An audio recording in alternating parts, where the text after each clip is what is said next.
Allah memberikan kesempatan pada kita untuk mendapat hidayah selama berkehidupan. Lewat telinga, lewat mata, lewat pendengaran kita, lewat penglihatan, lewat akal kita. Setiap hari terdengar azan, ada diskusi, buka YouTube kok yang keluar ceramah, ada diskusi dan sebagainya. Itu hidayah. Karena itu hidayah sifatnya diberikan tanpa batas. Cuman manusianya mau ambil atau tidak.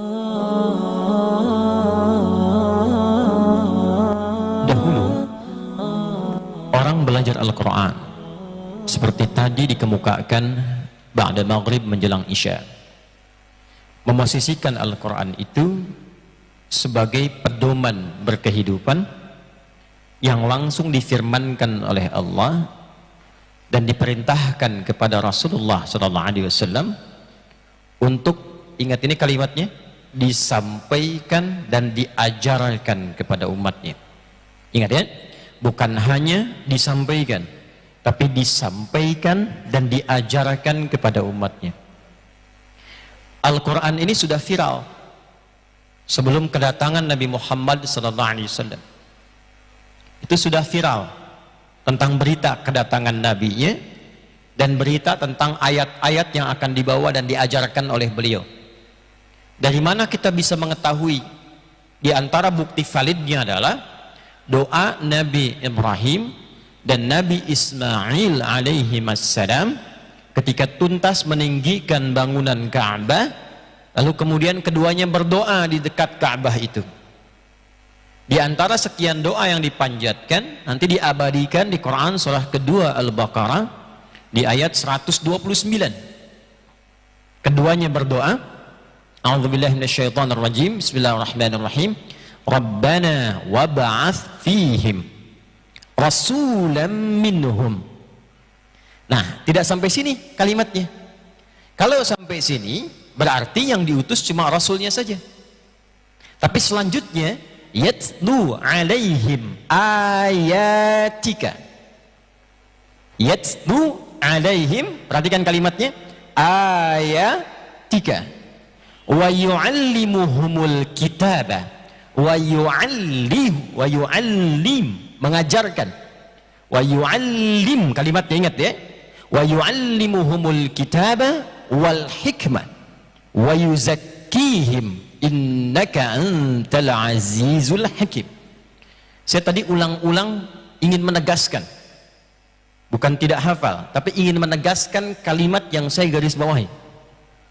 Perhatikan kalimatnya, Rabbana wab'ats fihim. Ya Allah, Tuhan yang merawat kami, yang menjanjikan memenuhi seluruh kebutuhan kami, yang memperhatikan kami. Karena Rabb itu punya makna rububiyah. Rububiyah itu diantara maknanya nanti ada makna perawatan, pendidikan, pemenuhan kebutuhan, perhatian. Ya, itu kalimat pertama yang diperkenalkan oleh Allah sejak kita ada dalam kandungan, usia 4 bulan roh ditiupkan. Itu di Al-A'raf ayat 172. Wa idh akhadha rabbuka min bani adama min zuhurihim dzurriyyatahum wa ashhadahum ala anfusihim alastu bi rabbikum qalu bala syahidna. Di Rabb itu kalimat pertama, kata Allah, apakah engkau komitmen akan menjadikan aku sebagai Tuhan yang nanti akan merawatmu, memberikan kebutuhanmu, memaafkan kalau salah, mengampuni kalau berbuat dosa, menunjukkan jalan-jalan kebaikan. Lalu kita katakan, ya Allah, kami bersaksi, kami bersyahadat, bala syahidna an taqulu yaumal qiyamati inna kunna an hadza ghafilin. Maka dengan kalimat itulah kita sering memohon, karena telah terjadi komitmen di antara kita. Kalau kita menuhankan Allah, kita menyembah Allah, nanti hak kita minta apapun sepanjang itu baik dan bermaslahat, Allah berjanji mengabulkan. Karena itu fikih doa itu begitu, kalau kita memohon itu pasti dikabulkan sepanjang permohonan itu ada maslahat untuk kehidupan kita. Itu ada di Quran surah kedua nanti ayat 186. Wa idza sa'alaka ibadi anni fa inni qarib ujibu da'watad da'i idza da'an. Kalau hambaku kapanpun berdoa, sepanjang isi doanya baik dan ada maslahat untuknya, kata Allah, aku kabulkan. Kalau dia belum siap sekarang, nanti tunda sejenak, aku berikan. Kalau tak cocok di dunia, aku berikan di akhirat. Sifat doa itu pasti dikabulkan. Tapi kapan itu dikabulkan? Falyastajibuli. Maka komitmen yang telah kita bangun dengan Allah dalam bersyahadat itu praktekan. Kalau benar menuhankan Allah, menuhankan dengan sempurna. Minta kepadanya, penuhi haknya, tunaikan kewajiban kita, diminta salat, diminta jujur, diminta bakti pada orang tua, bakti, dikatakan jangan riba, dikatakan misalnya bangun hubungan baik, dikatakan jangan berselisih. Kalau ini diikuti kita minta, pasti dijawab. Hanya maksiat yang menghambat doa itu. Hanya maksiat. Ini gelas nih. Ya. Ini ada tutupnya. Ini kosong. Tuh. Ya tidak, saya menyampaikan sesungguhnya kan. Ini gelas. Ini ada apa? Tutupnya. Dan gelasnya kosong. Betul tidak? Salah apa saya? Nah kan? Ada susunya, ada kopinya, ada tehnya. Jadi gelasnya kalau kosong kan bisa diisi apapun. Ini yang mau saya sampaikan. Saya tidak minta susu malam ini. Saya tidak minta teh. Saya ingin katakan gelasnya kalau kosong bisa diisi apapun. Ini spidol dimasukkan masuk. Tisu dimasukkan masuk, air dimasukkan masuk. Yang jadi masalah adalah ketika gelas yang ditutup begini. Tuh, belum saya terangkan bayi sudah ada yang nangis tuh. Sedih. Gelasnya ditutup begini. Ketika gelasnya ditutup, apakah spidolnya masih bisa masuk?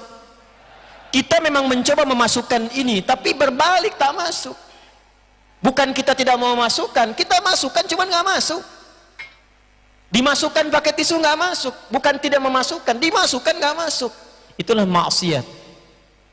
Jika maksiat sudah dikerjakan yang haram masuk dalam tubuh seseorang, saya tidak ingin mengatakan masuk tubuh kita, karena tipikal orang beriman, imannya tak akan bersatu dengan maksiat.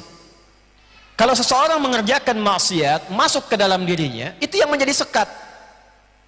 Bukan Allah tidak mengabulkan, dikabulkan tapi nggak masuk, balik, karena ada penghalangnya.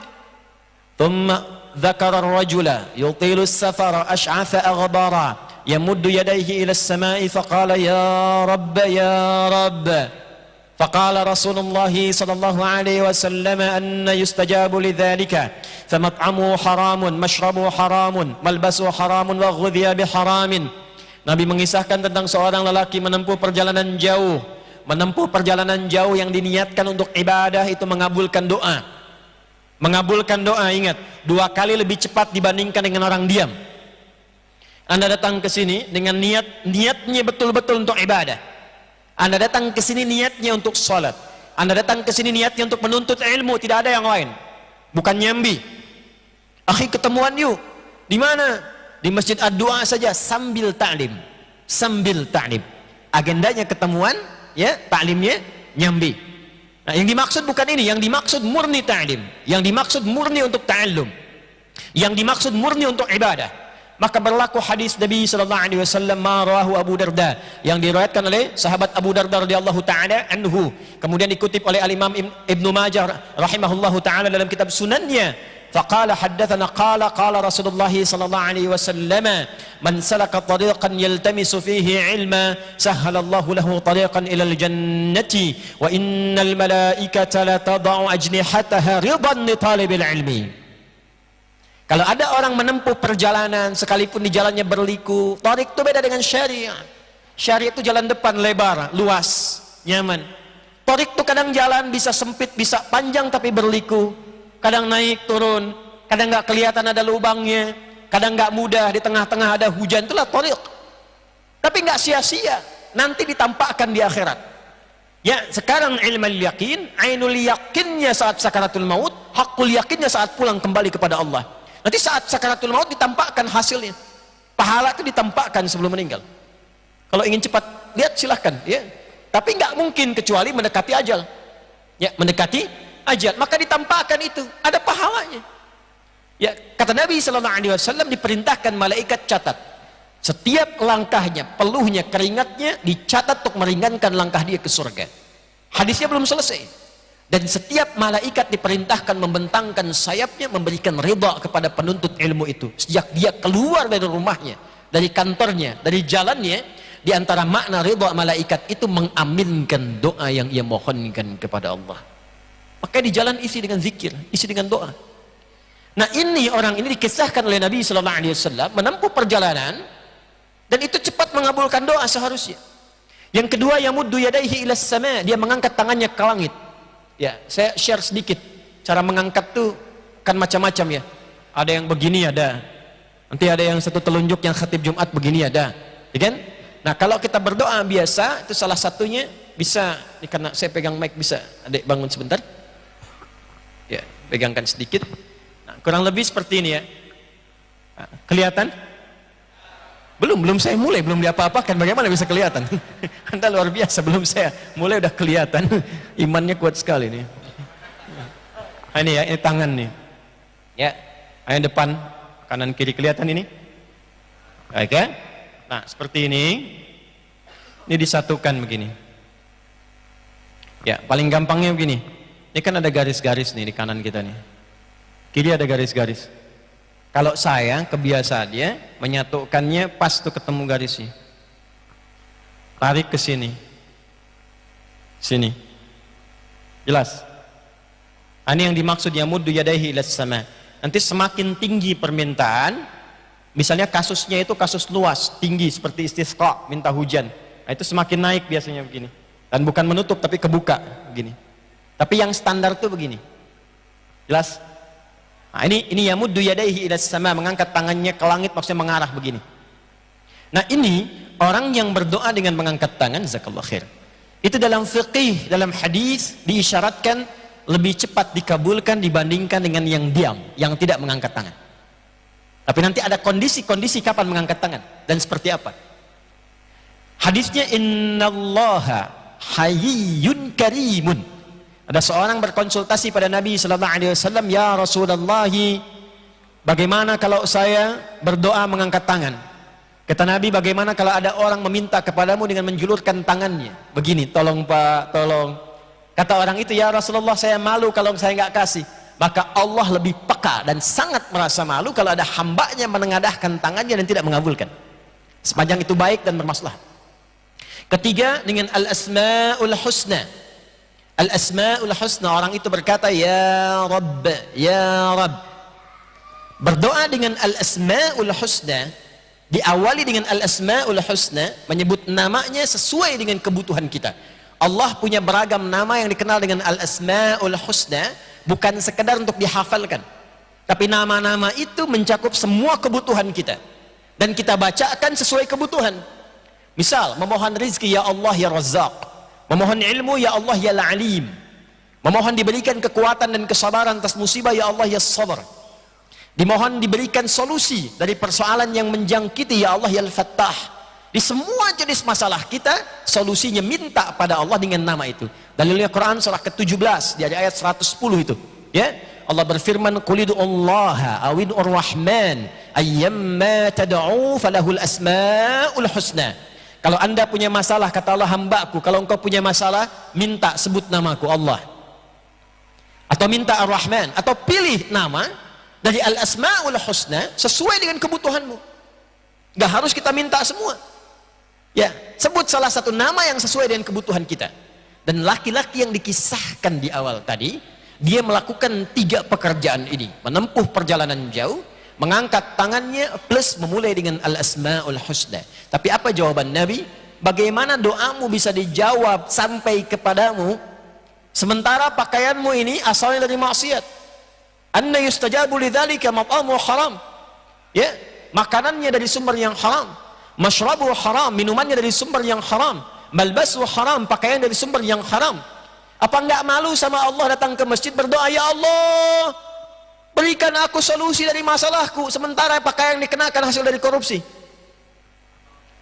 Ya Allah, berikan aku hidayah, sementara di handphonenya terkumpul gambar-gambar yang tak pantas, video-video yang tidak layak dilihat. Apa enggak malu anda sholat memasukkan handphone ke dalam saku, di dalamnya penuh dengan gambar maksiat? Bagaimana bisa dijawab doanya? Bagaimana bisa khusyuk salatnya? Apa enggak malu datang kemudian kepada Allah menggunakan kendaraan hasil dari yang dilarang? Itu yang kemudian menghambat keberkahan itu datang. Itu yang menjadikan nafsu berpetualang. Itu yang menjadikan enggak pernah cukup. Dapat uang enggak cukup, punya sepeda pengen motor, punya motor pengen mobil, punya mobil pengen pesawat, harta masih banyak pengen ini, pengen itu, enggak ada yang kepake. Kalau dinikmati dengan cara yang benar, dirasakan, ada kemuliaan didapatkan, ada keberkahan dirasakan, itu yang manfaat. Tapi hati-hati, kalau di lemari Anda pulang dari sini dicek banyak pakaian dan bahkan belum pernah digunakan untuk ibadah, yang ini belum pernah dipakai sholat sudah pengen pakai pakaian yang lain. Itu motor yang di luar banyak itu sudah pernah belum dipakai ke masjid? Sudah pernah dipakai ke majelis ilmu? Berapa kali? Itu sepeda yang Anda koleksi di rumah, pulang ke rumah cek, yang sering dipakai di kesempatan pagi, bahkan sejak selesai sholat subuh, pernah nggak dipakai ke masjid? Jangan-jangan ke masjidnya jalan kaki, sepedanya pakai sepeda. Halo? Hah? Kan dihisap. Kan dihisap. Ya tidak salah, cuma dihisap. Ini yang menghambat. Maka seperti itu, ini gelas kosong tertutup. Kata Nabi, "Anna yustajabu lidzalik," bukan nggak dijawab. Dikasih mental, maka buka dulu ini maksiatnya, buka dulu. Kalau dibuka baru masuk lagi. Maka Nabi diutus untuk mengajarkan kepada kita bagaimana membuka semua sekat-sekat itu. Susah, ingat, dibuka sekatnya. Apa yang menyebabkan sering lupa? Apa yang menyebabkan nggak ingat-ingat? Rizki kenapa nggak terbuka? Padahal kan Allah sudah sediakan dan tidak akan pernah kita kekurangan rizki, gitu kan? Kenapa merasakan susah? Kenapa merasa nggak tenang? Kaya tapi nggak pernah tenang. Kenapa? Hah? Pilih mana? Kaya tapi gelisah atau miskin tapi tenang? Ayo. Tapi kan sekarang banyak didapati kaya tapi nggak tenang-tenang. Ya, kenapa masih bisa korupsi? Karena nggak tenang dengan apa yang didapatkan. Kenapa masih bisa menipu? Karena nggak tenang. Kenapa masih bisa berkelahi? Padahal kan orang kaya semua. Kenapa masih mencelakai? Padahal bisnis hartanya sudah banyak. Kenapa? Karena ada sesuatu yang tidak tepat dilakukan. Kita butuh Al-Quran. Kita butuh pedoman.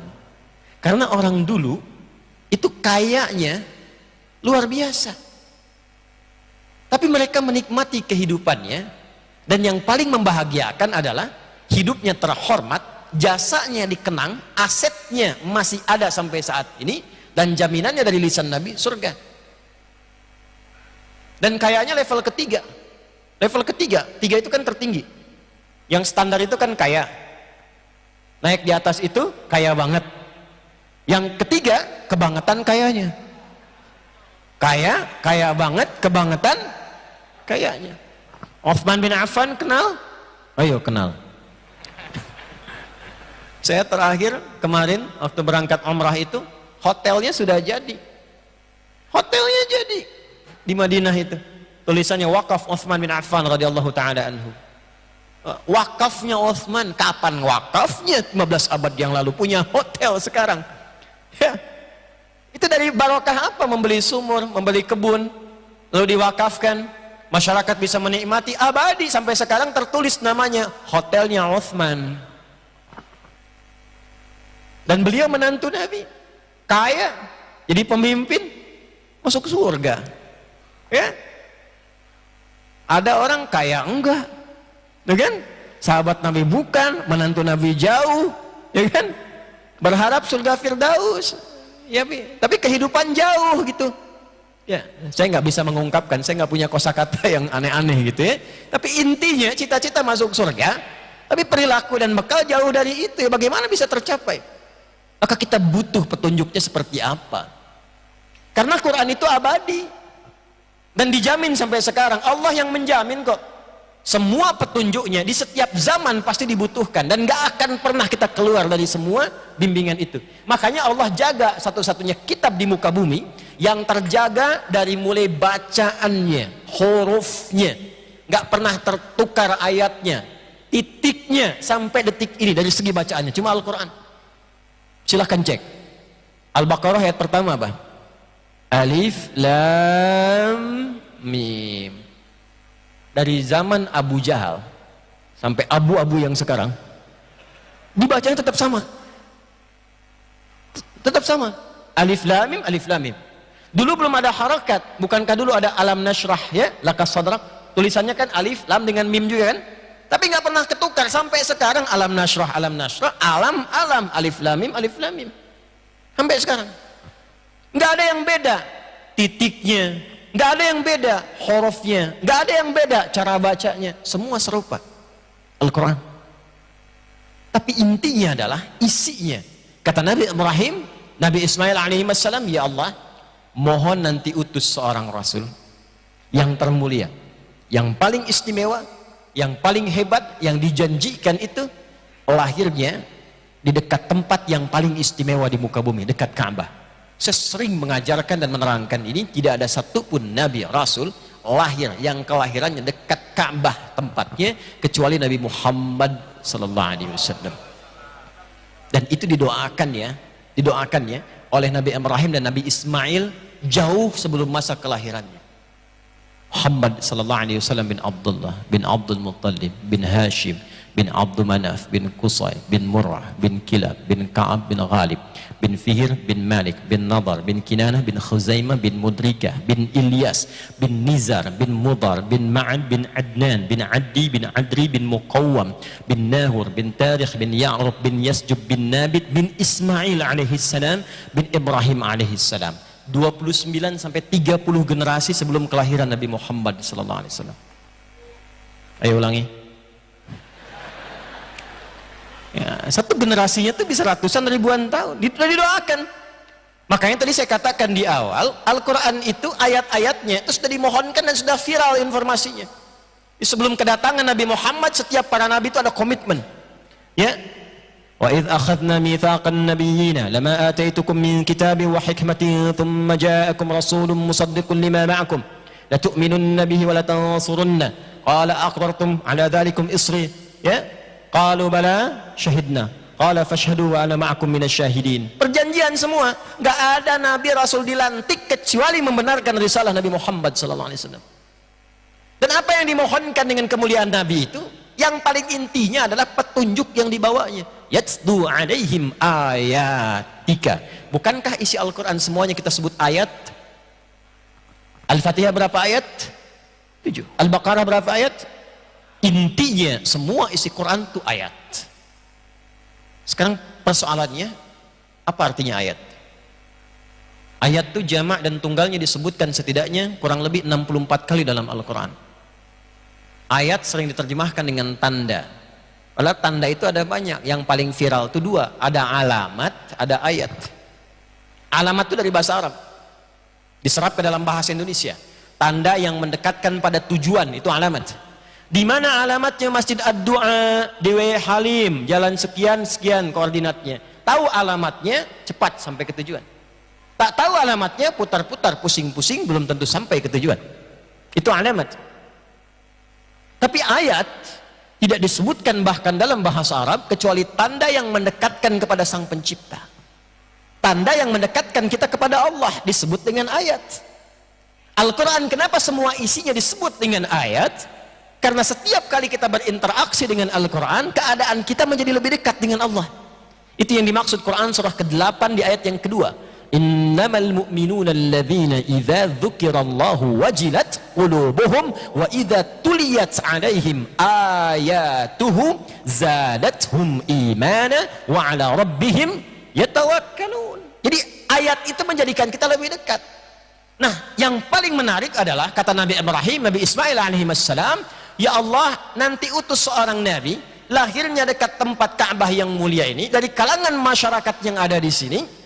Dan mohon berikan kepadanya satu mukjizat yang luar biasa berupa ayat-ayat yang akan ia bacakan kepada umatnya. Dengan ayat itu kita didekatkan dengan Allah. Tapi istimewanya, Allah bukan hanya menurunkan sekedar ayat, tapi ayat itu berubah menjadi pedoman berkehidupan. Yang dengan pedoman itu kita semakin ingat Allah. Makanya dulu Pak, sekarang masih bisa kita lihat jejak dan nafasnya. Kalau umrah, kalau haji, maaf ya, Bukankah kalau adzan tutup semua tuh toko ya? Ya kan? Dagang ya dagang, tapi tetap ingat Allah. Waktu salat ya salat. Tijarahnya berubah. Ya. Kerja silakan, tapi saat waktunya kita bertakarub kepada Allah, kita ibadah. Waktu salat, salat. Waktu puasa, puasa. Jadi semua aktivitas itu kalau dibimbing menggunakan bimbingan yang benar dan mengacu kepada ketentuan yang benar, dunianya dapat, akhiratnya pun tercatat dan menjadi dekat hubungan kita dengan Allah. Karena dekat dengan Allah, dibimbing lewat ayat itu, maka yang terjadi mustahil ada pencurian, mustahil ada korupsi, mustahil ada penipuan. Karena hambanya ingat Allah. Kalau orang ingat Allah, nggak mungkin mencuri. Anda keluar dari sini, ingat Allah, nggak mungkin tertukar sendal. Kan mau dipakai ingat Allah, apa nggak malu mencuri ingat kepada Allah? Nggak mungkin orang ingat Allah itu nyuri. Orang mencuri itu karena nggak ingat Allah. Ya, lupa kan? Kalau lupa kan suka nggak ingat ya? Hah? Orang itu tahu berdusta itu dosa, cuman ketika dia berdusta, dia lupa. Orang itu tahu kalau mencuri itu salah, cuman ketika mencuri dia lupa. Lupa itu bahasa Arabnya nasiyah. Kita lupa nasina. Nasina di Quran disandingkan dengan salah. Salah itu akhtana. Kita salah akhtana. Rabbana la tu'akhidna in nasina au. Satu ayat. Jadi Quran itu pedoman hidup. Kita harus keluarkan. Lalu wa yu'allimuhumul kitab, bukan sekedar disampaikan, diajarkan isinya. Pengajaran Nabi yang mengajarkan pedoman Quran itu yang disebut dengan hadis. Nah, hadis itu nanti ada rinciannya. Saya izin berdiri ya. Kita mulai masuk ke intinya. Ini mukadimahnya selesai nih. Masuk ke intinya sekarang. Sampai jam berapa kita? Siap. Siap. Silahkan subuh sampai di sini, saya di Villa Citra. Perhatikan sini. Jadi Al-Quran itu, kelihatan ya? Ya terserah lah, mau lihat mau belum. Ya, tulis nih, Al-Quran. Nih. Nah, kelihatan? Kalau nggak kelihatan, saya barusan menulis Al-Quran. Bayangkan di kepalanya tulisannya Al-Quran gini. Nah, ini pedoman hidupnya, firman Allah. Maaf, yang memfirmankan siapa? Yang memberi pedoman siapa? Pertanyaan saya, kita sekarang pakai logikanya yang betul, pakai logika. Ya, Allah menjadikan kita sebagai manusia yang cerdas, diberikan kekuatan untuk menalar, maka gunakan akal ini di tempat yang benar supaya hidupnya sehat. Perhatikan baik-baik. Kalau pencipta tahu nggak dengan yang dicipta? Paham tidak? Mengerti tidak? Contoh praktek. Yang bikin handphone tahu nggak tentang handphone? Kalau rusak kita bawa ke counter handphone atau ke dealer motor? Tempat handphone ya. Karena yang tahu handphone tuh yang bikin handphone. Yang tahu motor yang bikin makanya kalau motor ada kerusakan dibawa ke bengkel bukan ke kantor handphone. Salah Anda.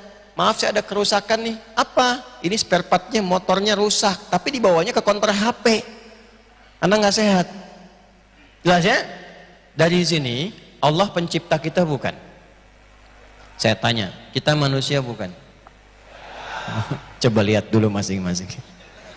Yakin manusia? Ini apa? Ini apa? Baik, kepala. Ini pundak. Ini benar berarti. Pelan-pelan. Kita manusia bukan? Tulis di sini manusia. Ini pelan-pelan kita gunakan logika kita dengan benar. Siapa pencipta kita? Yakin? Baik. Nanti bab akidah juga dirinci. Islam itu agama penuh ilmu. Kenapa Tuhannya harus Allah? Dirinci. Nanti ada dialognya, ada silogismenya, diterangkan. Ya, kenapa mesti paham dengan akalnya? Kenapa Anda pilih Allah bukan yang lain? Itu ada jawabannya termasuk di Quran. Kenapa Tuhan itu mesti satu? Ini dalam keyakinan umat Islam ya, tapi didialogkan supaya kita yakin. Ya, kenapa namanya Allah bukan yang lain? Dari mana datangnya nama Allah? Ada spesifik. Secara singkat kita yakin Tuhan kita siapa? Allah. Jadi pencipta kita siapa? Pertanyaannya, tadi kan kita di awal sudah kita komitmen tegaskan, yang mencipta pasti sangat tahu dengan yang diciptakan kan? Konsekuensi dari pernyataan ini, Allah pasti tahu tentang kita kan? Tentang hidup kita, tentang masalah kita, dengan kalau sudah begitu, kenapa Kak punya masalah curhatnya kepada Allah? Kenapa curhatnya di media sosial? Punya masalah rumah tangga, curhatnya bukan ke Allah, curhatnya di IG. Aku tak menyangka dia seperti itu. Nyangka tuh. Setelah sekian lama berumah tangga ditulisin, nungguin komen. Ya. Tulis dari Lampung, nungguin komen, ambil masak, dicek lagi, cek lagi. Ini apa? Gak menyelesaikan masalah. Innama ashku bathi wa khuzni ilau. Jadi yang mengetahui ini Allah, yang tahu kita Allah, yang tahu hidup kita Allah. Sebelum dicipta, saat beraktivitas, sampai kita wafat, sampai pulang kemana. Antum tuh di sini mau ngapain sih? Ini saya tanya nih, saya tanya. Meninggal nggak? Meninggal nggak? Tuh, meninggal tuh, meninggal. Tuh, meninggal. Kita yakin kita pasti akan pulang. Pertanyaannya, setelah meninggal tuh kemana? Apa yang dilakukan? Ada apa?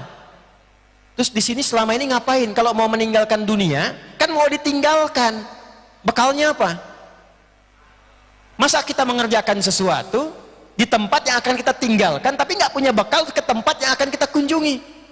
Antum dari Lampung mau ke Palembang, dari sini mau ke Palembang, mungkin nggak berangkat ke Palembang tanpa bekal? Mungkin nggak? Mungkin.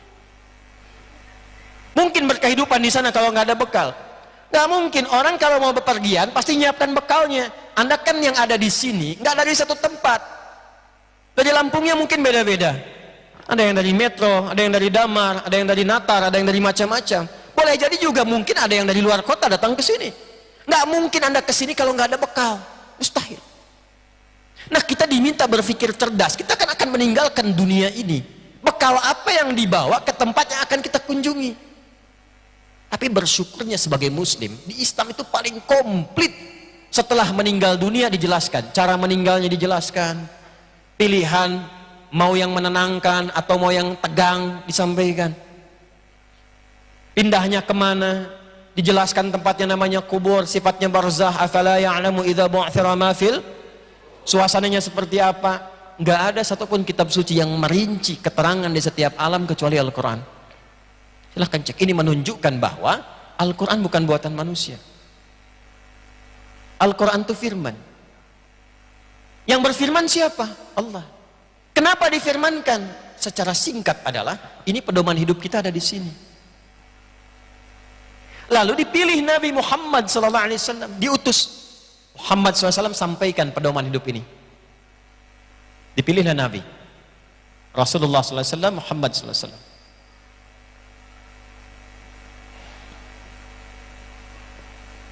Lalu menariknya begini, di era Nabi ada tempat yang sangat maju namanya Romawi, imperium, metropolitan, mewah, peradaban, teknologi hebat. Bisa kita saksikan sekarang ada tempat gladiator macam-macam tuh, jejaknya masih ditemukan. Yang ke arah Turki ke sana, Mediterania sampai ke Tripoli, Libya, ke Italia kita temukan, masih ada imperium Romawi. Sisinya lagi yang lain ada Persia, kekaisaran Persia, ada Romawi, ada Persia. Sama, maju, punya peradaban, pasukannya hebat, ya luar biasa, militernya tangguh dan seterusnya. Tapi Allah tidak mengutus Nabi Muhammad di Romawi yang maju, bukan di Persia yang maju, tapi diutusnya di antara pertengahannya, di bawah lembah yang sangat terbelakang, biwadin ghairi dzi zar'in inda baitikal muharram, di lembah yang tandus, yang nyaris sulit ditemukan satu tumbuhan, yang masyarakatnya terbelakang dalam konteks tidak mengenal nilai-nilai kebaikan secara utuh. Semua jenis kriminalitas ada di situ. Tertinggal dari peradaban, jauh. Walaupun itu kota dikunjungi orang berziarah, haji dan sebagainya, tapi tetap jauh dari peradaban. Yang diturunkan apa? Al-Quran. Ditugaskan Nabi untuk membimbing, Maka didetilkan oleh Nabi keterangan ayat-ayat ini. Wa yu'allimuhumul kitab. Diperintahkan mengajarkan isi kandungan Al-Quran itu. Ketika ada orang-orang di masa Nabi yang berniaga, turun ayat-ayat tentang niaga. Ini ayat-ayat dagang, dibimbing lewat ayat-ayat ini. Ada yang di militer, dibimbing lewat ayatnya. Ada yang di birokrasi, dibimbing. Ada yang sekedar dengan tenaga, dibimbing. Turun ayat, turun ayat, turun ayat. Semua jenis aktivitas manusia ada bimbingannya, detilnya dari petunjuk Nabi. Semua yang melekat pada petunjuk Nabi disebut dengan hadis namanya. Hasilnya apa? Ini tempat yang dikenal dengan jahiliyah yang paling terbelakang, naik ke permukaan, mengalahkan sinar Romawi dan Persia. Yang ini kemudian runtuh ke bawah, yang ini juga tenggelam, ini naik. Dan demi Allah saya katakan, naiknya itu dengan pencerahan yang berkemajuan, dibawa kemanapun risalah kemuliaan yang dicontohkan dan dibimbing Nabi ini, semua tempat itu maju dan tercerahkan. Silahkan, sepeninggal Nabi dibawa ke Afrika Utara. Afrika Utara itu nanti provinsi dulu bagi negara Islam yang ada pada saat itu, provinsinya, provinsi. Gubernurnya Musa bin Nusir, panglimanya Tariq bin Ziyad. Datang orang Andalusia di Iberia, Spanyol sekarang yang dekat dengan Portugal, datang minta pertolongan untuk dibantu ke sana, dikirimkan Tariq bin Ziyad yang sekarang selatnya masih ada dokumentasinya, Gibraltar, ya, masih ada tempatnya, dibawa ke sana. Andalusia yang tertinggal, datang umat Islam dibantu. Ini tidak bisa ditolak dalam sejarah. Dibantu, dikembangkan sampai muncul peradaban di Eropa, bertahan selama 7 abad. Perhatikan, bukan peradaban Arab, bukan peradaban Andalusia, tapi peradaban Islam di Andalusia, peradaban Islam di Irak. Dibawa kemanapun, maju. Maka kita mesti sadar bahwa semua petunjuk dalam Al-Quran dan hadis itu bukan sekedar untuk dibaca, bukan sekedar untuk ditahsin, ditajwid, diperdengarkan, dibacakan. Itu bagus, ada pahalanya. Tapi intinya, pahami, bawa, amalkan dalam kehidupan. Setelah ini diturunkan, jadi kurikulum, itu yang disebut dengan sunnah namanya. Sunnah itu jalan yang diikuti. Dari sini muncul istilah Al-Quran sebagai pedoman, sunnah sebagai rangkuman kita dalam meniti kurikulum hidup itu. Rinciannya di sini. Maka dikumpulkanlah jasa besar oleh para ahli hadis. Contoh Al-Imam Al-Bukhari, itu yang paling viral kan? Al-Imam Al-Bukhari itu dari Bukhara, bukan orang Arab. Orang Uzbekistan sekarang. Beliau tuh nama aslinya Muhammad, punya bapak namanya Ismail, punya kakek namanya Ibrahim, kakek buyutnya Al-Mughirah, yang buyutnya Al-Bardizbah, tinggal di kecamatan Ju'fah, Kabupaten Bukhara, Provinsi Khorasan, negara Uzbekistan sekarang. Makanya karena dari Bukhara, beliau memperkenalkan, saya dari Bukhara. Dalam rumus bahasa Arab, tambahkan al di depan nama kota, ujungnya tutup dengan i, Al-Bukhari. Saya dari Bukhara. Jadi beliau memperkenalkan diri, saya bukan dari Arab, saya dari Bukhara, Islam telah sampai ke tempat saya dan memotivasi saya untuk belajar sampai datang saya ke sini. Makanya dulu orang dari luar itu memperkenalkan lebih banyak dengan nama daerahnya. Ada Syekh Yasin dari Padang, dia memperkenalkan diri beliau, Ana Yasin Al-Padangi, Islam telah sampai ke Padang dan mengantarkan saya ke sini. Ada Syekh Nawawi dari Banten, Syekh Nawawi Al-Bantani, ya, nanti ada Pak Sabil tuh, ketua DKM Ad-Du'a, ya, datang misalnya ke Mekah, Ana Sabil Al-Waihalimi Al-Lampungi Al-Masjid Ad-Du'ai, Al-Ketua DKMI gitu ya. Misal diperkenalkan itu, jadi semua orang berkenalan tahu, oh ada yang dari sini, dari sini, dari Jawa, dari Sumatera, dari Palembang, dari macam-macam, dari negara A, B, C, D. Tapi yang paling menarik apa? Bukan hanya datang memperkenalkan, tapi membawa satu kebanggaan sebagai muslim. Al-Imam Al-Bukhari merumuskan kitab yang sangat populer, ditulis 16 tahun demi merumuskan ini semua. 16 tahun, ditulis mulai di Mekah, berakhir di Masjid Nabi Al-Madinah Al-Munawwarah. Nama kitabnya Al-Jami As-Sahih Al-Musnad Al-Mukhtasar min umuri Rasulullah sallallahu alaihi wasallam wa sunanihi wa ayyamih. Al-Jami As-Sahih Al-Musnad Al-Mukhtasar min umuri Rasulullah sallallahu alaihi wasallam wa sunanihi wa ayyamih. Ayo ulangi.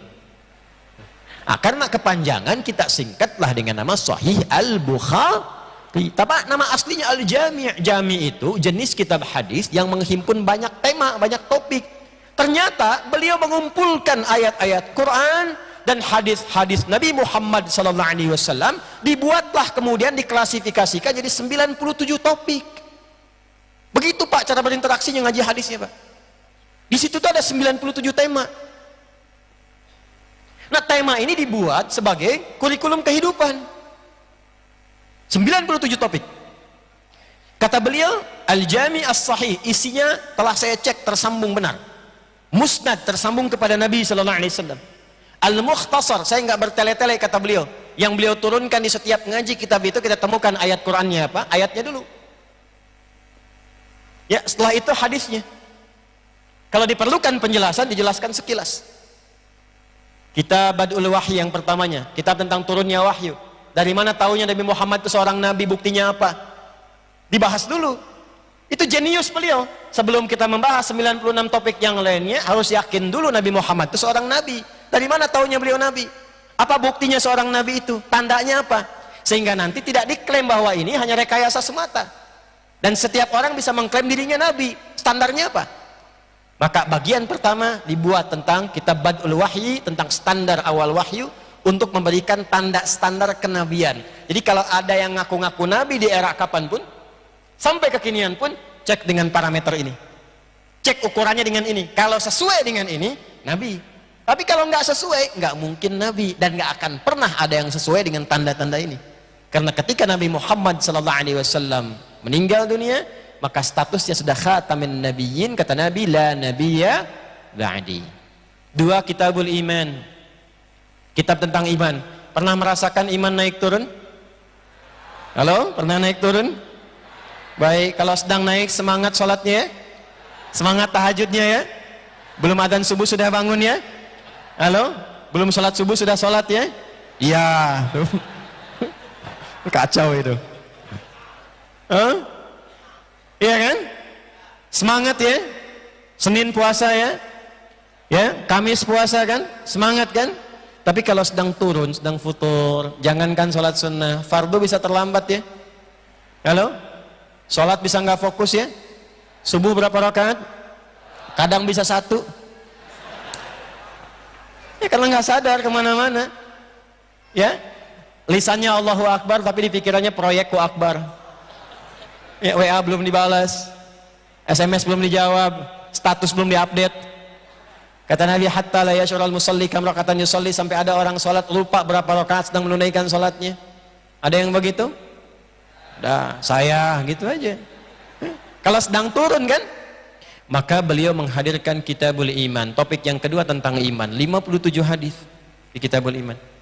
Kalau kita pelajari itu, keluarkan bagaimana cara menaikkan iman dan jaga supaya nggak turun. Apa yang menyebabkan iman turun? Kenapa seseorang bisa berkurang imannya? Apa yang menjadikan iman itu kuat? Bagaimana semangat ibadah? Apa jenis ibadah yang bisa menguatkan iman? 57 hadis. Makanya ngajinya tinggal pilih topiknya. Setelah itu apa? Anda mahasiswa, dosen, pengajar. Topik ketiga, kitabul ilmi. Di situ diajarkan memilih waktu yang terbaik kapan untuk belajar dan mengajar. Sampai Nabi itu punya waktu pengajian ibu-ibu. Hari Kamis itu pengajian ibu-ibu itu Nabi hari Kamis. Tapi bukan harus kita milihan hari Kamis, bukan begitu maksudnya. Menata waktu sehingga ada kelonggaran, ditata dengan aktivitas. Ketemunya Kamis untuk pengajian ibu-ibu. Apa yang dilakukan? Bagaimana cara belajar? Bagaimana cara menghafal? Bagaimana cara menguatkan ilmu dengan ibadah? Bagaimana cara meningkatkan takwa? Ada semua di sini.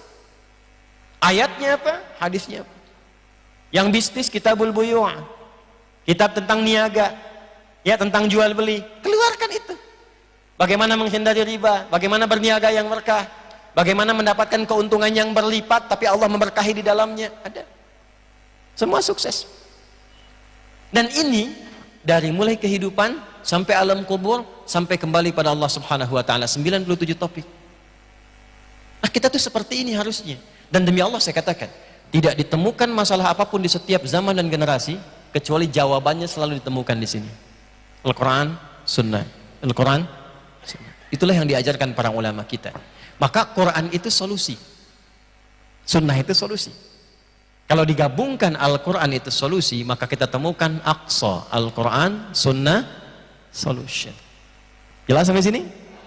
Nah, Dari situlah kemudian kita ingin menebarkan spirit ini ke setiap tempat minimal yang bisa kita pijak setidaknya di negara Kesatuan Republik Indonesia ini. Jadi kita ingin datang mengingatkan lagi.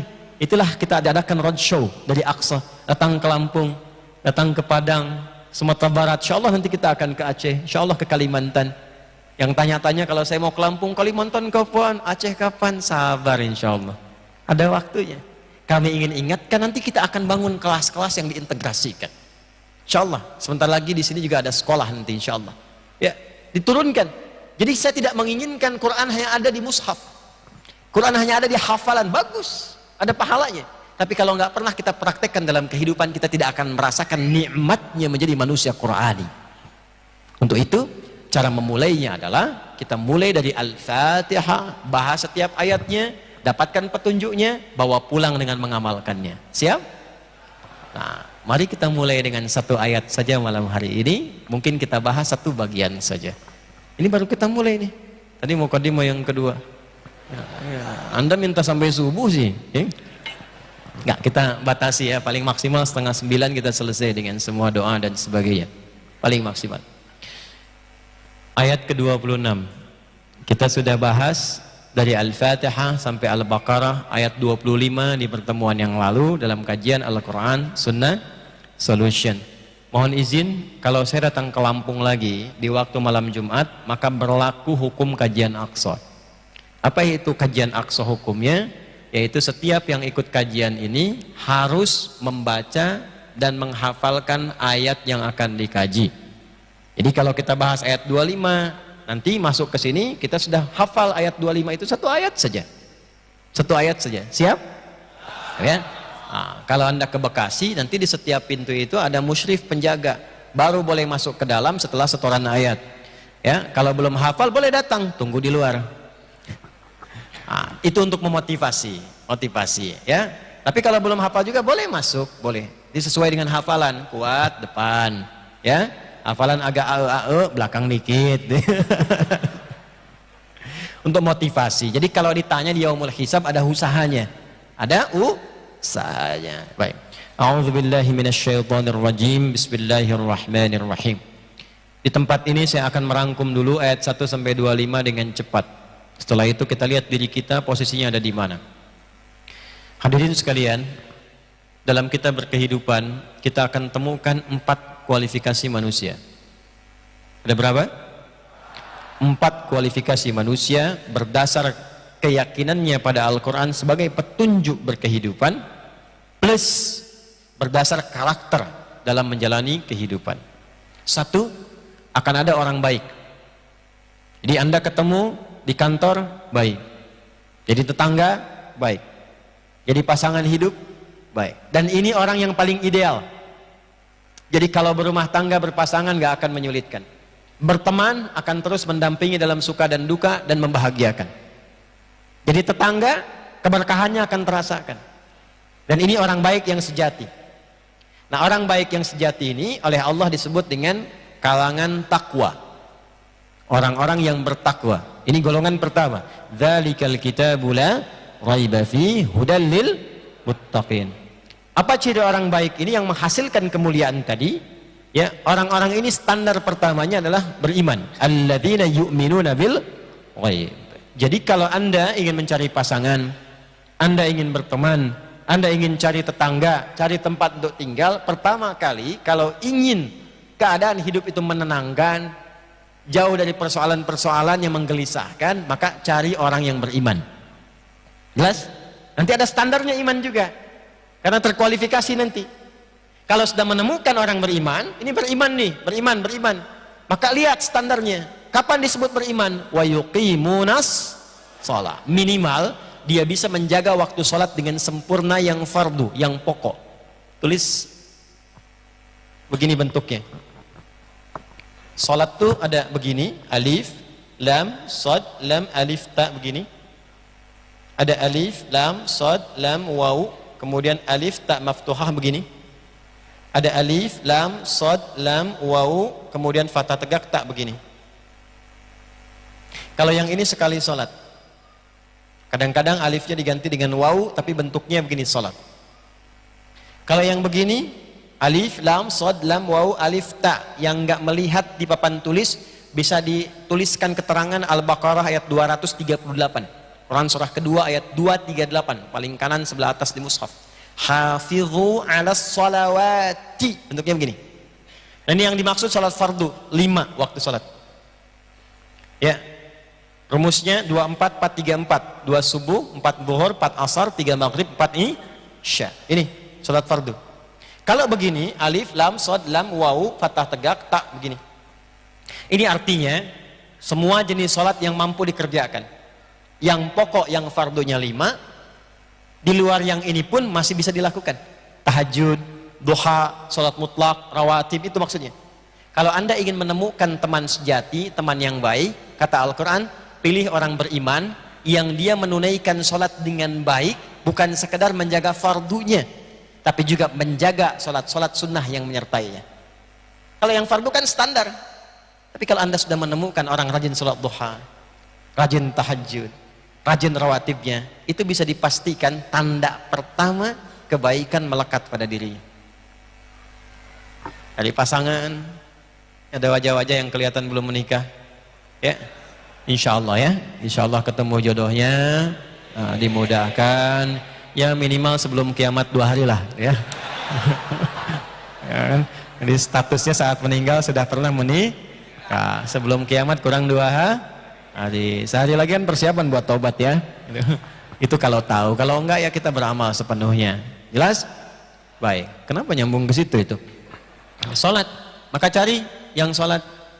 Tetangga, cari tempat yang di situ semarak sholatnya, dekat ke masjid, ya. Teman, cari pekerjaan yang tidak meninggalkan sholat. Anda tuh aneh kadang-kadang. Anda kan pekerjaan mencari rizki, terus Anda yakin rizki itu dari Allah, tapi Anda cari pekerjaan yang menjauhkan Anda dari Allah, yang nggak nyambung, Joni. Itu gimana sih? Anda bekerja mencari rizki, rizki itu sumbernya dari Allah, gitu kan? Terus Anda cari pekerjaan yang tidak menyambungkan Anda dengan Allah, ya gimana dapat rahmat Allah? Itu yang menyebabkan kadang nggak berkah. Itu yang menyebabkan capek pekerjaannya, berangkat gelap, pulang gelap, ya. Bulan belum habis sudah habis, gitu kan? Kerja lagi, ada yang banyak, belum dimulai pekerjaan sudah ada omset, tapi membuat diri dia tersiksa, tidur susah, ya, kerja lagi, diskusi lagi, rapat lagi, yang sudah ada nggak ternikmati. Dan saya yang paling kadang-kadang kasihan, untuk sholat aja nggak mampu, untuk baca Quran nggak punya waktu, terus cita-citanya dahsyat pengen ke surga Firdaus gitu. Wa mimma razaqnahum yunfiqun. Ketiga, senang berbagi, ya, dapat menyertai dalam suka dan duka. Jadi orang beriman menjaga sholat, senang berbagi. Dia tidak punya pun saat ini dia referensikan. Jadi kalau orang kita punya teman yang mengerti tentang kita, membersamai dalam suka dan duka, mau berbagi dalam kebaikan, itu kata Allah pasti orang baik itu. Orang baik. Ya. Kemudian walladzina yu'minuna bima unzila Al-Quran. Al-Quran. Yang keempat itu Al-Quran. Ini tingkat yang paling tinggi. Kalau sudah ditemukan ahli Quran yang benar-benar ahli Quran, itu bahagia, Pak. Demi Allah saya katakan bahagia. Bapak Ibu aja, lihat anak Anda yang kecil mengulang-ulang Al-Quran 3 tahun, 4 tahun, baru hafal ad-duha, tapi Anda pulang kerja dan melihat anak itu sedang mengulang ad-duha, hilang semua penat Anda di kantor dan di jalan. Demi Allah saya katakan, demi Allah. Anda pulang tuh, anak Anda 3 tahun, ya, terus Anda pulang, assalamualaikum, Anda lihat anak Anda sedang menghadap kiblat, wadduha wallaili idza saja, Anda bisa terdiam di belakangnya sampai selesai begini, lalu Anda peluk, angkat anak itu, dan Anda hilang penat perasaan yang kadang-kadang rapat, kadang-kadang gelisah, kadang-kadang ada pertikaian dan sebagainya, hilang semua dengan Al-Quran. Apalagi ketika anak Anda usia 10 tahun menelpon dari kejauhan di pesantren mengatakan, Abi, Umi, alhamdulillah, Nanda telah selesai 30 juz. Demi Allah saya katakan, apapun yang pernah Anda raih, miliaran, ratusan, triliunan yang pernah Anda dapatkan dalam proyek dunia, tidak akan pernah mampu menyaingi kebahagiaan yang Anda dapatkan ketika mendengar selesai khatam Al-Quran. Saya sudah bertemu beragam pejabat yang tinggi, hartanya banyak dan sebagainya. Tapi mereka ada di antaranya yang bahkan mengatakan, Ustaz, kalau diperkenankan saya ingin tukar hafalan Qurannya dengan semua yang saya punya. Saya nggak pengen ini semua, yang penting saya pengen ada hafalan Qurannya. Karena memang mereka merasakan khatam, ya, dengan semua kemewahan dunia, tapi tetap merasa kurang dan masih merasakan kebahagiaan walaupun melihat anak orang lain yang menghafal Quran. Coba rajin-rajin Pak datang ke haflah Quran, ya. Ketika Bapak lihat anak orang lain memakaikan mahkota di kepala kedua orang tuanya, Anda tuh bukan orang tua aslinya, tapi kita melihat aja sudah bisa terharu dengan keadaan itu. Apalagi itu anak kita, maaf, anak Anda. Maaf ya Bu, saya sudah ada istri dan 5 orang anak. Alhamdulillah. Ahli Quran, ahli Quran. Tapi ahli Quran yang benar. Ahli Quran yang benar. Nanti ada standarnya di Quran surah ke-35 Fatir ayat 32. Thumma awrasnal kitaba alladhina astafaina min ibadina faminhum zalimun li nafsi wa minhum muqtasid wa minhum sabiqun bil khairati biidznillah. Ukuran kelima, wa bil akhirati hum dan dia berteman, dia berinteraksi untuk akhirat tujuannya, bukan sekedar dunia. Jadi dia berteman dengan Anda itu bukan karena ukuran dunia. Yang saat Anda kaya dia berteman, kekayaan Anda hilang dia jadi teman. Yang saat Anda punya kedudukan jabatan dia sering WA, telepon, pengen ketemu. Ketika hilang jabatan dia menjauh, di kontak tidak ada, di WA nggak pernah balas. Itu dunia. Orang ini jadi tetangga karena mengingatkan Anda urusan akhirat. Jadi teman di kantor mengingatkan Anda, akhi, jangan itu, jangan lakukan. Bagaimana kalau dihisab? Bagaimana meninggal saat dalam keadaan disogok? Bagaimana meninggal kalau sedang melakukan korupsi dan sebagainya? Mengingatkan tentang akhirat. Itulah ulaika ada hudamir wa ulaika humul. Maka dalam berinteraksi kehidupan temukan orang baik ini apapun profesi kita. Itu satu. Yang kedua ada orang ingkar. Ingkar dengan Quran dan ingkar dengan petunjuk-petunjuk Allah. Ayat 6 sampai 7. Ini terbagi dua. Innal ladzina kafaru sawa'un 'alaihim a'anzartahum am lam tunzirhum la khatamallahu 'ala absarihim wa lahum 'adzabun 'adzim. Ada dua jenis. Yang satu ingkar dan memilih untuk tidak beriman, sehingga menutup semua bagian tubuhnya, telinganya, matanya, pikirannya untuk menerima pintu-pintu hidayah. Tapi indahnya Islam tidak memaksa. Hanya tipikalnya, kalaupun diingatkan, diberitahu, tetap menolak. Itu dua. Yang ketiga, sama juga ayatnya. Dan Anda kalau mau rinci silahkan lihat di kajian sebelumnya. Ya, sudah banyak kami hadirkan Aqsa dalam YouTube. Yang ketiga itu, mengaku muslim, mengaku beriman, tapi perilakunya seperti orang yang belum beriman. Contoh, kalau ada orang belum beriman, saya selalu katakan belum beriman supaya punya harapan dia beriman. Ya, ada orang belum beriman, terlepas apapun keyakinannya, dia nggak sholat karena dia belum beriman. Dia nggak puasa karena belum beriman. Tapi ada orang, dan ini kalau disebutkan isyaratnya pasti terjadi, mengaku Islam, mengaku beriman, tapi tidak menunaikan sholat. Ada orang yang di KTP-nya Islam tapi nggak sholat. Puasa tapi nggak mau puasa Ramadan, zakat nggak dikerjakan. Nah ini oleh Quran disebut dengan kafar, kata kerjanya, menunjuk pada pekerjaannya, jamaknya kafaru. Quran surah ke-14 ayat 7, wa idh ta'adzana rabbukum la in syakartum la azidannakum wa la in kafartum inna adzabi wa la in kafartum. Kafar di situ kufur dalam bentuk nikmat, mengaku muslim tapi nggak mau zakat, aku muslim tapi nggak mau sholat. Nah, itu masuk dalam golongan kafar yang kedua. Ya, pecahannya jadi yang ketiga. Yang keempat, Anda akan temukan dalam pergaulan itu orang munafik. Maaf, yang mengaku muslim, mengaku beriman, dan kalau ada persoalan dia mengatakan saya juga Islam, saya juga beriman, tapi lisannya tajam menyakiti orang-orang Islam, bahkan menyoal keyakinannya sendiri. Dia paling kritis terhadap ajaran Islam. Jilbab, tahajud, Quran, kadang-kadang olok-olok dan sebagainya. Tapi kalau dia dikatakan dia mengaku muslim. Nah itulah orang yang terkena penyakit nifaq, orang yang disebut dengan munafik. Ayatnya dari ayat 8 sampai dengan ayat 20. Pernah menemukan orang yang katanya muslim tapi mengolok-olok agamanya sendiri, ada? Ada. Nah itu terkontaminasi. Jadi kalau Quran sebutkan akan didapati. Itulah 4 golongan dalam kehidupan. Itu ayatnya dari 1 sampai ayat 20. Ayat 21 sampai dengan ayat 22, Allah dengan keadilannya dan sifat Rahman dan Rahimnya memberi petunjuk pada semua golongan ini untuk menjadi golongan yang pertama. Tapi harus adil, diberikan petunjuk. Maka diinginkan oleh Allah dengan petunjuk itu ikuti. Ya, dan Allah di sini nggak akan bisa disalahkan. Ya, karena sudah diberikan petunjuk, diberikan kesempatan, bahkan diberikan Nabi dan Rasul untuk mengingatkan. Maaf ya, maaf. Ini kalau kajian misalnya malam sekarang, panitia menyediakan snack, masing-masing diberikan snack. Sudah ada bagiannya, tapi ada yang tidak mengambil itu. Dan yang nggak ngambil ini kemudian merasa lapar, lalu pingsan. Pertanyaan saya, yang salah itu panitianya atau orangnya yang nggak ngambil tadi? Panitianya sudah menawarkan, memberikan, tapi dia tidak mengambil itu. Allah memberikan kesempatan pada kita untuk mendapat hidayah selama berkehidupan. Lewat telinga, lewat mata, lewat pendengaran kita, lewat penglihatan, lewat akal kita. Setiap hari terdengar azan, ada diskusi, buka YouTube kok yang keluar ceramah, ada diskusi dan sebagainya. Itu hidayah. Karena itu hidayah sifatnya diberikan tanpa batas. Cuman manusianya mau ambil atau tidak.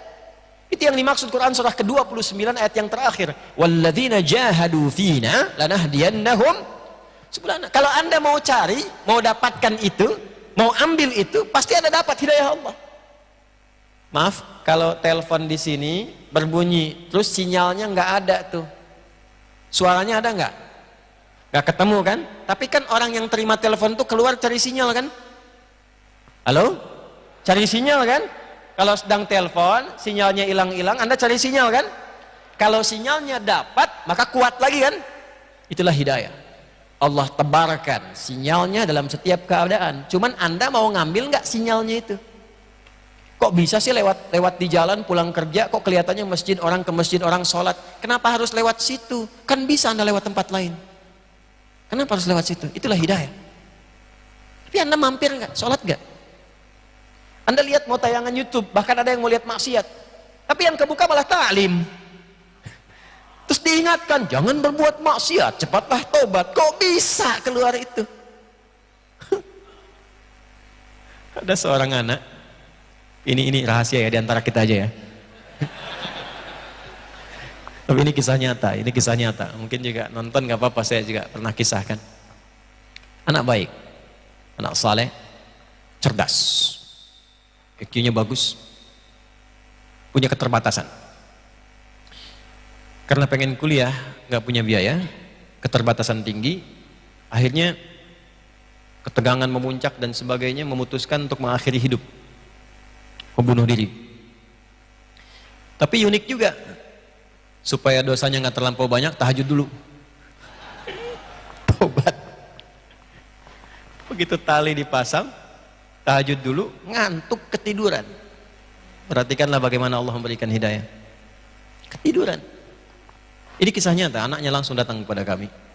Mimpilah ketemu dengan Rasulullah SAW. Ini kisah nyata, saya tidak mengarang. Pergi ke si fulan katanya, itu aja perintahnya. Datangi si fulan. Datanglah anak itu. Datang ke tempat kami, Bekasi, persis di kajian malam Jumat begini. Itu ceritakan seperti tadi.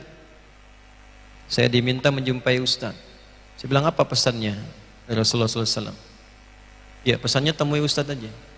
Kau mau apa? Saya mau kuliah, mau sekolah. Gak ada yang lain? Enggak, cuma kuliah aja. Gak ada pesan yang lain? Tidak. Ya sudah. Mau di mana? Di kampus. Udah, kamu kuliah. Siapkan semuanya sampai kuliah, sampai S2. Demi Allah, selama kuliah nggak pernah minta apapun, nggak uang saku, nggak ini, cuma pengen biaya kuliah aja. Anda tahu yang terjadi? IPK-nya sempurna, summa cum laude 4. Dan risetnya itu sangat luar biasa tentang ketahanan pangan dan diminati sampai dari profesor dari Jepang. Ya, modalnya apa? Nih, taqarrubillah. Walaupun ikhtiarnya nggak harus ditempuh, ditiru maksudnya, ya. Pengen bunuh diri tahajud dulu gitu kan. Karena beda asbabnya. Yang mau saya katakan, hidayah itu pasti Allah berikan, cuman mau diambil apa enggak gitu. Ini udah sampai di sini, udah duduk, ustadznya pun ada hidayat, gitu kan, dan sebagainya, masih belum mau berubah juga. Dengan cara apa lagi diberikan petunjuk? Ya, dengan cara apa lagi? Nah, ini poinnya. Jadi, ketika kita keluarkan itu semua, kata Allah, ya ayyuhan nasu, ayat 21. Ya ayyuhan nasu, hai semua manusia tanpa kecuali, yang 4 golongan itu. Wa'budu rabbakumul ladzi khalaqakum walladzina min qablikum la'allakum. Cara menerjemahkan ayatnya, baca dari belakang terjemahannya. Aku ingin kalian semua menjadi hamba yang takwa, tapi dengan keadilanku, hukum adil mesti berlaku. Aku berikan jalan nih. Caranya bagaimana? Sembah aku, kata Allah. Ibadah. Di antara ibadah itu, ini menggunakan pedomannya. Makanya di sini ada ketentuan sholat, wa aqimus sholat. Caranya diajarkan oleh Nabi, begini caranya. Di sini ada ayat zakat, caranya diajarkan Nabi. Di sini ada cara untuk menikah, ayatnya, caranya diajarkan Nabi. Semua itulah ibadah. Hidup kita itu untuk ibadah, dari bangun tidur sampai tidur lagi. Ibadah itu bukan cuma sholat, ibadah itu bukan cuma puasa. Kita itu makannya ibadah, ya, berpakaian ibadah, minum ibadah. Makanya bangun tidur aja udah ibadah. Untuk menjadikan kegiatan itu ibadah, ada pedomannya. Pedomannya dari Al-Quran, rinciannya dari sunnah. Makanya di antara sunnah itu mengajarkan doa. Dan hanya dalam Islam semua kegiatannya ada doanya. Silahkan cek. Bangun tidur ada doanya tidak? Antara bangun dengan tidur, kita mau tidur dengan bangun dari tidur, sama nggak doanya? Beda. Bangun tidur itu bukan cuma doanya, caranya diajarin. Coba buka Sunan Abu Daud. Ini coba sih bacaannya diperbaiki ya. Coba satu-satu sehari ngaji 1 hadis tuh. Pulsa akhiratnya ditambah, jangan cuma dunianya aja. Bacaannya diganti. Generasi milenial tuh ganti. Bacaannya ganti, yang keren tuh ngaji kitab hadis, sirah yang dulu, itu yang keren, karena pasti. Anda kok baca yang fiksi-fiksi? Ngapain baca yang fiktif, yang nggak ada sama sekali? Anak-anak tuh lihat bacaannya tuh. Boleh baca komik, komiknya tentang sirah. Ya, orang-orang hebat di masa lalu, orang-orang luar biasa, ya, tokoh-tokoh yang hebat. Siapa aja, misalnya Khalid bin Walid, Umar bin Khattab, aja sirahnya ada. Jenis komiknya sudah banyak dan sebagainya. Ya. Ajarkan pada anak-anak kita, daripada bacaan-bacaan yang orangnya nggak ada, tokohnya nggak ada, fiktif semua. Ya, maaf ya, Hollywood maaf nih, misalnya Superman, Batman, ya, apalagi tuh saya nggak apal-apal tuh, Catwoman misalnya, apalagi tuh, ya, macam-macam. Ada nggak sih? Nggak ada, kan fiktif semua, karangan semua. Maaf ya, Hollywood maaf nih, gitu ya. Cuman kan benar fiktif kan? Mereka nggak salah bikin, yang salah itu yang menjadikan itu seakan-akan bagian dari kehidupan yang nyata. Udah nonton itu pakai sarung, diikat di leher, wih, begini kan? Karena orang kurang sehat kan? Terbang juga enggak, nih kan? Terus setelah dalam ketukar, dipakai dari dalam jadi keluar gitu kan? Jadi pada kacau kan hidupnya. Coba, kenapa yang enggak asli-asli aja yang memang wujudnya nyata? Kita punya semua kok. Tokoh-tokoh hebat kita itu nyata semua, nggak ada yang fiktif. Ganti cara bacanya, ganti bacaannya itu. Sehari, one day, one ayat, one hadis, one sirah. Ayatnya keluarkan, hadisnya keluarkan, tokohnya munculkan. Ayat ini turunnya siang apa malam? Kami kalau ngaji tafsir begitu. Satu ayat, turunnya siang apa malam? Turunnya di mana? Diturunkan pada siapa? Kejadiannya apa? Dan itu nikmat ngajinya. Nikmat. Dan nyata, dan kita alami sendiri. Ya, kata Allah, saya ingin hambaku jadi baik semua, aku berikan petunjuk. Caranya bagaimana ibadah? Kita urusan bangun tidur, Sunan Abu Daud, nomor hadis 1367. Posisi paling kanan, agak sedikit ke atas. Ya. Qala an Ibnu Abbas radhiyallahu taala anhuma. Ya, qala, beliau menyampaikan, Ibnu Abbas radhiyallahu taala anhuma menyampaikan, kana Nabi sallallahu alaihi wasallam idza istayqadha min naumihi. Adalah kebiasaan Nabi sallallahu alaihi wasallam kalau bangun dari tidurnya, fajalasa, beliau duduk sebentar, duduk dulu. Diatur, Pak. Duduk dulu. Jadi bangun tidur itu nggak langsung doa. Ya, bangun tidur, ku terus duduk dulu. Ini diajarin tuh, kan liriknya salah. Bangun tidur, ku duduk dulu. Bukan terus mandi, masa bangun tidur langsung mandi? Ke kamar mandinya kapan? Bangun tidur langsung mandi.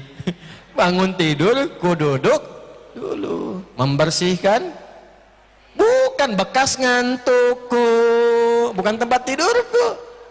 Ya, bisa bangun tidur langsung bersihkan rapi, tidak. Anda masih ngantuk. Ya, apa tuh bahasa Rusianya? Nundutan. Ya, nundutan. Ya. Apa nundutan? Masih ngantuk. Ya orang baru bangun kan belum sadar sepenuhnya. Ya, masa langsung baca doa, alhamdulillah, jam 3 tuh. Tapi begitu sadar kan bisa jam 5. Begini-begini aja tuh.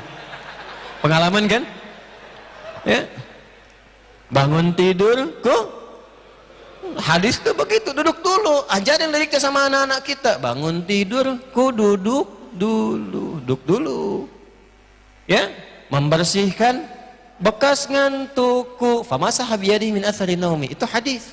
Bisa bikin lirik. Ajarin di TK-TK tuh anak TPG kita. Dari lirik hadis itu. Bangun tidur duduk dulu, kemudian membersihkan dengan telapak tangan atau bagian tangan, bukan telapak, membersihkan dengan bagian tangannya yang bersih. Ya, bekas ngantuknya. Kenapa yang menyebutkan bagian tangan yang bersih? Karena nanti ada hadis lain. Kalau engkau bangun dari tidur, cuci tanganmu karena engkau tak tahu kemana tangan itu berkelana saat dia tidur. Ya, nah jadi saat kita sadar ini bagian yang terbersih, bersihkan bekas ngantuk. Setelah itu apa? Baru membaca 10 atau 11 ayat terakhir di surah Ali Imran. Ya, nanti ada hadis lain membaca alhamdulillahilladzi ahyana ba'dama amatana wa ilaihin nusyur. Bangun tidur, membersihkan bekas ngantukku, lalu baca ayat. Oh. Bikin sendiri deh. Baca doa alhamdulillahilladzi ahyana ba'dama amatana wa ilaihin nusyur. Itu tuh petunjuk. Singkatnya begini, ya Allah terima kasih Engkau memberikan aku kesempatan hidup sesuai ajal, padahal mungkin Kau bisa wafatkan aku dalam tidurku. Aku berjanji di kehidupan saat ini aku akan mencari bekal terbaik untuk pulang. Itu makna doanya. Jadi Anda kalau bangun tidur begitu, Anda tuh sudah berjanji. Anda bekerja nyari bekal akhirat, Anda belajar nyari bekal akhirat, ya, Anda beraktivitas nyari bekal untuk pulang. Maksudnya kalau meninggal di hari itu bekalnya siap. Itu maksudnya wa ilaihin nusyur. Makanya setelah itu baca Ali Imran dari ayat 190 sampai ayat 200. Tsumma qara'a khawatima surah Ali Imran. Dari inna fi khalqis samawati wal ardi wa ikhtilafil laili wan nahari la ayatin liulil sampai ayat 200-nya. Ya ayyuhalladzina amanu sabiru wasabiru warabitu wattaqullaha la'allakum tuflihun. Sampai situ. Itu kalau dipahami ayatnya, demi Allah saya katakan, kaji ayat ini Anda akan menjadi orang pintar atau orang paling paham tentang substansi kehidupan. Jadi tempatkan dimanapun Anda ngerti. Tugaskan ini, sukses. Jadi diplomat, sukses. Di kantor, sukses. Kerja ini, sukses. Maaf, saya sudah lebih dari 5 menit dari yang ditetapkan tadi. Masih boleh sedikit? Sedikit aja. Boleh ya? Itu baru satu hadis tuh. Bangun tidur, membersihkan, lalu doa, lalu doa pada Tuhanku, baca surat, baca surat tunjuk hidupku, baca surat petunjuk itu ajarkan anak-anak kita tuh. Di suratnya apa? Ya, 10-11 ayat. Setelah itu summa dhahaba ila syinin mu'allaqah. Udah sadar, udah punya misi, visi, baru pergi berwudu. Yang mandi-mandi. Baru setelah itu sholat. Ya, setelah selesai semua baru membersihkan tempat tidurku rapi. Berangkat ke masjid, tempat tidur udah rapi, udah baik, udah semuanya sholat. Berangkat beraktivitas. Kalau semua ini baru dikerjakan, baru satu ayat, satu hadis tentang bangun aja, pasti berkualitas tidur dan bangunnya. Diamalkan nggak? Diamalkan nggak? Iya, kan yang diamalkan baru seperempatnya kan? Seperempat itu baru doanya kan? Alhamdulillahilladzi ahyana ba'da mamatuna wa ilaihin nusyur. Dah. Duduknya bagaimana? Sadar tidak? Doanya diresapi tidak? Setelah itu yang dibacakan dipahami tidak? Satu, itulah Al-Quran Sunnah Solution. Kata Allah, saya ingin semua hambaku bertakwa, tapi aku harus adil, aku beri jalan. Caranya ibadah. Jadikan semua kegiatan kita itu niatkan untuk ibadah. Nanti lihat pedomannya, lihat bimbingannya di sini. Kalau itu bisa dikerjakan, kata Allah, hey, alladzi ja'ala lakumul arda firasyaw was samaa'a binaa'a wa anzala minas samaa'i maa'an fa akhraja bihi minats thamarati rizqan fala taj'alu lillahi andadan wa antum ta'lamun. Perhatikan baik-baik. Kata Allah, aku buat pedoman ini, aku utus Muhammad sallallahu alaihi wasallam sebagai rasul mengajarkan ini karena aku tahu tentang hidupmu. Aku ingin kau bahagia, aku ingin kau sukses. Jangankan engkau, aku yang mencipta langit dan bumi. Aku yang menciptamu bahkan orang sebelummu. Alladzi khalaqakum walladzina min qablikum. Aku yang mencipta engkau, tuh yang tadi saya gambarkan. Bahkan aku mencipta orang sebelummu. Aku kisahkan tentang mereka, mana yang sukses, mana yang berpaling, mana yang durjana, mana yang nestapa. Aku jadikan ibrah untuk kalian. Aku yang ciptakan langit tanpa tiang. Aku yang hamparkan bumi supaya bisa dinikmati. Aku yang mengatur cuaca dan hujan. Jika membuat itu saja gampang, apalagi memberikan kau petunjuk. Ikuti ini, kau pasti akan jadi orang tersukses dalam setiap aktivitasmu. Hanya sayang, kadang masih ada yang meragukan dengan petunjuk ini sampai menantang. Masa sih? Itu kan cuma rekayasa Nabi Muhammad saja. Itu buatan Nabi Muhammad saja. Itu produk budaya. Ada statement itu? Maka kalau masih ada yang begitu, Al-Quran logis menantang, turun ayat 23 sampai 24. Wa in kuntum fi raibim mimma nazzalna ala abdina fa'tu bi suratim mim wad'u syuhada'akum min dunillahi in kuntum shadiqin. Fa in lam taf'alu wa lan taf'alu fattaqun nar allati waquduha an-nas wal u'iddat lil. Kalau masih ada yang meragukan, sudah dijelaskan oleh Allah, diterangkan oleh Nabi, masih ada yang meragukan bahkan menuduh, kata Allah, jangan sampai engkau pertahankan itu, engkau bawa wafat. Kalau engkau meninggal dengan keadaan demikian, maka engkau bukan hanya masuk ke dalam ancaman neraka, tapi akan menjadi bara yang terdalam di dalam neraka itu. Terakhir, kalau ada orang yang sadar dengan semua uraian ini dan ingin merubah hidupnya menjadi ibadah lebih berkualitas, lalu dia pertahankan sampai pulang, Allah perintahkan pada Rasulullah SAW, berikan kabar gembira pada orang-orang itu, aku akan menyiapkan beragam surga untuk tempat pulangnya. Maka turunlah Quran surah kedua Al-Baqarah ayat 25-nya. Wabasyiril ladzina amanu wa 'amilus salihati anna lahum jannatin tajri min tahtihal anhar. Kullama ruziqu minha min thamaratir rizqa qalu hadha alladhi ruziqna min qabl wa utu bihi tashabiha wa lahum fiha azwajum mutahharatun wa hum fiha khalidun. Ayat 25 ini tawaran kepada kita malam hari ini. Mau berubah tidak? Mau ibadah tidak? Mau husnul khatimah tidak? Kalau mau, maka kembalilah kepada petunjuk ini. Coba lihat hidup kita, kerja di mana, belajar di mana. Jangan-jangan selama ini hanya ingin mengejar ijazah, kadang-kadang bolos, masuk kelas titip absen. Itu bukan tipikal orang beriman. Kata Al-Quran, kalau orang beriman itu belajar yang betul, yang serius, pahami, catat. Kalau sudah pintar, amalkan, bangun negeri. Dari kampung mana ke metro, pulang ke metro, bangun metro. Dari Natar pulang ke Natar, bangun Natar. Amalkan tuh, jadi insinyur, praktekan. Jadi pakar di bidang apa, pulang ke kampungnya, bangun negeri, supaya negeri ini makmur. Kalau ditanya, kenapa Anda pulang? Karena Quran mengamanahkan saya untuk mengabdi kepada bangsa dan negara. Makanya orang beriman tuh gak mungkin tidak bermanfaat untuk negerinya. Pasti ada manfaatnya, pasti jadi orang baik. Jadi apapun dia. Itulah legasi kita tertinggi. Itulah yang diajarkan oleh Quran. Jadi apapun, jadi orang baik, bermaslahat, bermanfaat untuk negeri tempat kita berpijak. Anda di kecamatan mana, desa mana, kalau Anda seorang muslim, di tempat itu berikan manfaat, berikan yang terbaik, dan jadikan itu sebagai niat ibadah kita kepada Allah Subhanahu wa Ta'ala. Siap? Ya. Dan di saat demikian masih ada orang yang juga mengolok-olok Al-Quran, maka mulai mengatakan, wah, kenapa sih masih dibuat perumpamaan? Apa pentingnya sih Allah bikin perumpamaan? Kenapa semua ini harus hadir? Kenapa harus ada?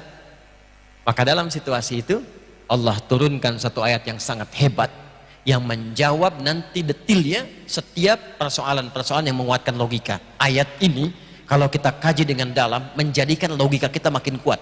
Jadi kalau ada orang yang mencoba berdialog dengan kita dengan logika, itu insya Allah kita akan selalu unggul karena ayat ini melatih logika kita supaya kuat rasionalitasnya. Ya, akalnya sehat. Dan itu sehatnya itu benar karena ada orang yang secara dunia sehat tapi secara spiritual sakit. Ya, orang sepintar apapun kalau kepintarannya tidak mengenal Allah tetap bodoh dia. Ngapain kuliah tinggi-tinggi, bahasa rumit-rumit kalau mengenal Allah aja tidak. Ya, maaf ya, kuliah tinggi-tinggi atau bahasa rumit-rumit, dialektikanya tinggi tapi nggak kenal Allah, belajar apa? Ya, anak TK kecil-kecil kenal Allah. Ini tinggi-tinggi nggak kenal Allah. Atau ada orang yang belajar Ya, tadinya bagus, kuliah keluar sampai gelarnya tinggi, pulang-pulang jadi konslet. Ngapain kuliah tinggi-tinggi kalau pulang nggak kenal Allah? Kita tuh belajar supaya kenal pencipta kita, karena Anda pulang nggak akan ditanya Anda berapa banyak jabatannya, berapa banyak hartanya, berapa banyak ijazahnya, berapa banyak gelarnya, nggak akan ditanya. Masuk ke alam kubur aja gelar tumbang semua. Yang ada yang diharapkan almarhum. Almarhum itu yang disayang. Yang sayang siapa kalau nggak kenal Allah? Pulang kepada Allah itu yang ditanya, hei, dengan ilmumu seberapa engkau bisa mendekatkan itu dengan Allah Subhanahu wa ta'ala? Dengan ilmumu itu seberapa engkau jadikan ilmumu untuk mengenal Allah? Dan berapa banyak orang yang telah engkau perkenalkan dengan Allah? Harta, dengan sekian yang aku titipkan kata Allah, berapa banyak yang sudah menjadikan engkau dekat kepadaku? Dan berapa banyak orang yang engkau bantu dengan hartamu supaya kenal aku kata Allah? Kedudukan, bukan ditanya berapa bintangnya, berapa tinggi jabatannya. Yang akan ditanya, dengan semua jabatan yang telah aku lekatkan kepadamu, sudah berapa banyak yang mengenalkan engkau denganku, yang mendekatkan engkau denganku, dan berapa banyak kau fasilitasi orang-orang sekitarmu untuk kenal aku? Mau jawab apa? Dan nanti ada satu ayat yang sangat dahsyat, yang dengan memahami ayat itu dan turunannya, insya Allah logika kita kuat, agama kita kuat. Kalau ditanya kenapa Allah Tuhannya, kita bisa jawab. Kenapa pilih Islam, kita bisa argumentasi. Dan kalau ditanya misalnya, kenapa Anda memutuskan untuk beribadah, Anda bisa jawab begini, begini, begini, bahkan dengan logika yang sangat sederhana. Ayat itu akan kita bahas di pertemuan yang berikutnya dalam kajian Aqsa di lain kesempatan, insya Allah. Baik, saya sangat yakin tidak semua berasal dari tempat yang dekat. Jika ada tempat yang mungkin dari sini ada 1 jam, 2 jam ditempuh, ya, yang paling jauh dari mana ini? Wai kanan, 200 kilo, masya Allah. Wai kanan 200 kilo, wai kiri? Dari mana? Ya? Oh, Tangerang, masya Allah. Riau, mana lagi? Metro. Jawa Timurnya pun di sampean. Ugoso, masya Allah. Ya, semoga diberkahi oleh Allah ya. Semoga setiap langkah dan pijakannya insya Allah mendapatkan pahala sisi Allah Subhanahu wa ta'ala. Ya, kita selesaikan kajian malam hari ini. Pertanyaan dan tanya jawabnya besok ya, di Masjid Villa Citra, dan itu sangat singkat dan gak ada materi. Jadi siapkan kalau ingin bertanya, tuliskan saja, dan singkat karena kan waktunya masih waktu pekerjaan supaya tidak mengganggu juga. Saya juga harus ke bandara. Jadi besok itu setelah subuh selesai kurang lebih 4:30 langsung tanya jawab sampai 5:30. Setelah itu yang mau berangkat pekerjaan berangkat, yang mau kembali ke rumah ya. Kemudian saya pun akan ke bandara dan kembali ke Jakarta. Ya. Baik, saya kira itu untuk malam ini. Subuh kita insya Allah tanya jawab di Villa Citra. Pertanyaan boleh disiapkan, jadi begitu selesai sholat subuh, saya tidak akan membuka banyak mukaddimah, langsung menjawab pertanyaan yang disampaikan saja. Allahumma taqabbal minna innaka antas sami'ul alim, wa tub alaina innaka antat tawwabur rahim. Allahumma alimna ma yanfa'una, waj'alna min ahli al-Qur'an, waj'alil Qur'ana sahiban lana fid dunya, wa syafi'an lana fil akhirati ya arhamar rahimin. Allahumma ja'alna min ummati sayyidina Muhammad sallallahu alaihi wasallam. وحللنا يا الله شفاعته يوم القيامة يا أرحم الراحمين. اللهم اجعل بقية حياتنا حياة طيبة وآخر وفاتنا حسن الخاتمة بكلمة لا إله إلا الله محمد رسول الله. وأجب كلمتنا بقولك يا أيتها النفس المطمئنة ارجعي إلى ربك راضية مرضية فادخلي في عبادي وادخلي جنتي. ربنا آتنا في الدنيا حسنة وفي الآخرة حسنة وقنا عذاب النار. وصلى الله على سيدنا محمد وعلى آله وصحبه أجمعين وآخر دعوانا سبحانك اللهم وبحمدك أشهد أن لا إله إلا أنت نستغفرك ونتوب إليك الحمد لله رب العالمين. Sebelum saya tutup, ada pengumuman penting yang mau saya sampaikan. Satu, insya Allah secara formal di Lampung ini dalam waktu dekat kita juga akan bangun sekolah untuk menyiapkan kadar-kadar Qurani. Jadi sekolah itu kurikulumnya dari Quran dan hadis yang dikombinasikan dengan Diknas, dari mulai KB ke TK sampai ke atas. Yang kedua, yang mau ikut daftar pesantren masih dibuka, yang bertempat yang sedang kita bangun. Itu nanti penerimaannya mulai belajarnya 2024, tapi seleksinya dari sekarang. Dan nanti yang lulus akan belajar pendampingan dengan kami. Cuma usianya adalah usia lulus SD. Oke? Nah, bagi orang tua akan dibuka gelombang baru dan ini gratis untuk jadi ahli Quran 10.000 ya. Angkatan kedua, angkatan pertama itu ada 14.000, ada kelas profesi, nanti bukunya akan dibagikan gratis, launchingnya bulan Desember insya Allah, berlangsung di Bandung ya. Itu saja yang bisa disampaikan, terima kasih. Assalamualaikum warahmatullahi wabarakatuh.